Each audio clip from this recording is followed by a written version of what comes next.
के national museum और SM law college के ग्राउंड पर शहरियों के लिए पीपल्स स्क्वायर का इफ्तिताह कर दिया गया। चेयरमैन पीपल्स पार्टी बिलावल भुट्टो जरदारी ने सिंध सेक्रेटरीट से मुतसिल पीपल्स स्क्वायर का इफ्तिताह किया। आलमी बैंक की शराकत से कराची नेबरहुड इम्प्रूवमेंट प्रोजेक्ट पर 10 अरब रुपए से ज्यादा लागत आई। पीपल्स स्क्वायर में टक शॉप, आउटलेट्स, किताबों की दुकानें भी बनाई गई हैं, जबकि 350 कारों और 250 मोटरसाइकिल्स की पार्किंग भी मौजूद है। पुरौनक पीपल्स स्क्वायर की तामीर से इलाके के लोग बहुत खुश दिखाई दे रहे हैं। बच्चे बड़े सभी पीपल्स स्क्वायर की तामीर को शहर के लिए एक अच्छी काविश करार दे रहे हैं।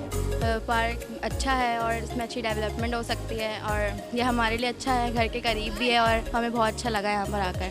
हमारे को बहुत मज़ा आएगा। आज तो हम लोग पार्क में आए हैं, अभी तो हम खेलेंगे। बहुत अच्छा लग रहा है, ये पार्क नया बना हुआ माशाल्लाह बड़ा अच्छा लग रहा है। ये शहर के अंदर बड़ा अच्छी ये बना है और ये लोगों के लिए तफरीह के लिए बहुत अच्छी जगह बन गई है हमारी। ये कि शाम में बच्चों को घुमाने के लिए और यहाँ फूड स्ट्रीट भी बनी है। ये पार्क में आके बहुत अच्छा लग रहा है। एनवायरनमेंट बहुत ज़्यादा बेटर है, इसका निज़ाम बहुत ज़्यादा भी अच्छा है और इसी तरह से हर डिस्ट्रिक्ट में होने चाहिए कराची के। इसके ऊपर वज़ीर आला सिंध को बहुत ज़्यादा अप्रिशिएट किया जाता है। यहाँ हमें बहुत अच्छा लग रहा है और माशाल्लाह बहुत अच्छा बनाया हुआ है। और वैसे भी यहाँ पर पार्किंग का भी इशू रहता था, लेकिन जब से ये बना है पार्किंग भी सही रहेगी। तो ऐसे स्टेप है ना तो लेने चाहिए सिंध गवर्नमेंट को और इनको अप्रिशिएट भी करना चाहिए कि ये ना तो इन्होंने बहुत अच्छे इकदाम किया है और आगे भी इंशाल्लाह ये करते रहेंगे। पूरी उम्मीद है सिंध गवर्नमेंट से। वज़ीर आला सिंध सईद मुराद अली शाह कहते हैं कि कराची में पीपल्स पार्टी के 10-12 सालों में बेहतरी आई है। अभी मजीद मंसूबे हैं जो मुकम्मल करने हैं। उनका कहना था कि सूबाई हुकूमत ने शहर को मजीद बेहतर, मुसाबकती और जामे मेगा सिटी में तब्दील करने के लिए 10.260 अरब रुपए की लागत से 3 कंपोनेंट्स प्रोजेक्ट का